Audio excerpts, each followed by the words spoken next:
So before we get into this breakdown here of the Tournament of Power, I want to give a moment of silence to our dearly departed friend Frost.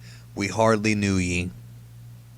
Alright, that's enough. So Frost, not only was Frost eliminated by Frieza in Dragon Ball Super episode 108, but afterward he tried to attack Frieza from the bleachers, and Zeno said, you can't do that, and literally wiped him away from existence. Some people were saying in the comments that, Frost can rot in hell.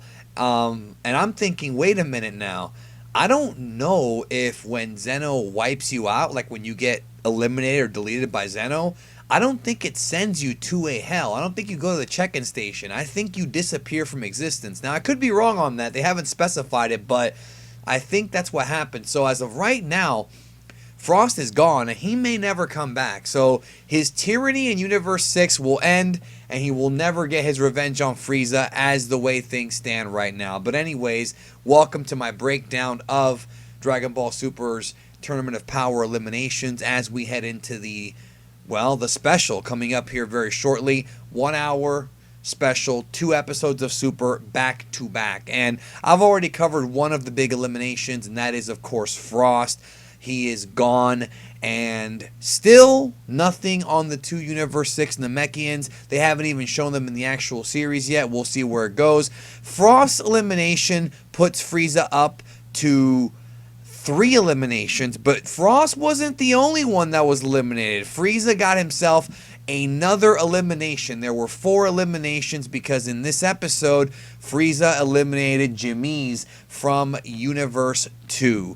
And that's pretty much it. It was almost as if Frieza was kind of taunting Jimeze by telling him that even though he knows the instantaneous movement, Frieza's still too good for it. He's still too strong. Now, the interesting thing is, of course, the unanswered question of Jimeze's origin. I've thought about this. It's been in the back of my mind since the character was introduced.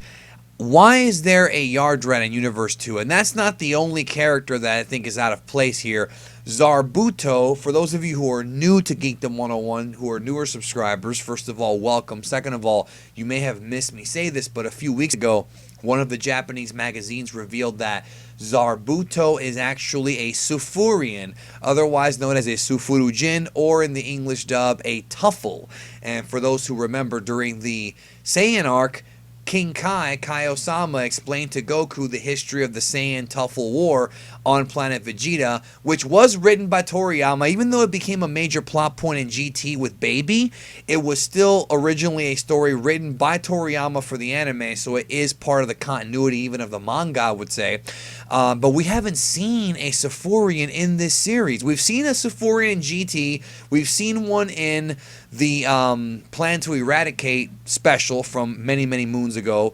We've seen them, but we've never seen an actual Sufurian in Dragon Ball Super, and Zarbuto is a Sufurian. Now, the big question that I'm racking my head around is, why does Universe 2 have fighters from Universe 7's planets? Because we know for sure that Yardrat exists in Universe 7, and we know that planet Vegeta used to be called Planet Plant before the Saiyans took it over, because they migrated over from planet Sadal, the Universe 7 version of it, which is something that I'll break down in a video maybe someday later on.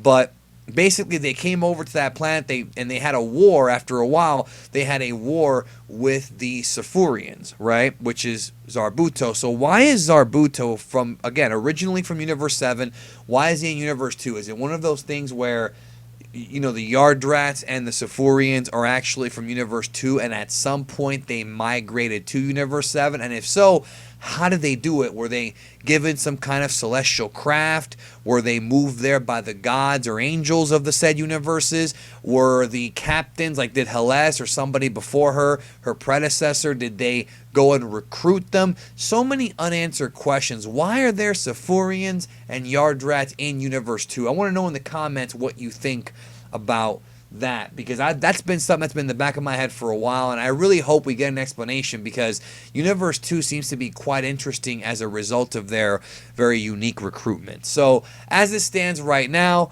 Frieza got 4 eliminations. Universe 7 still has the most eliminations of any universe. They've got the most ones. Vegeta's still the MVP. We'll see if Jiren cleans house in the special coming up. Thank you for watching my little breakdown of the Tournament of Power roster. Not too much to talk about this week, but I still wanted to get that out there. You know, my thoughts on the Yardrat and Safurian, because it's really been racking my brain here, and I hope they actually give us an explanation and don't just ignore it, because they do that way too much. And that's one of the things that irritates me about Dragon Ball Super. They got to explain things better. Thank you, and I'll see y'all down the road.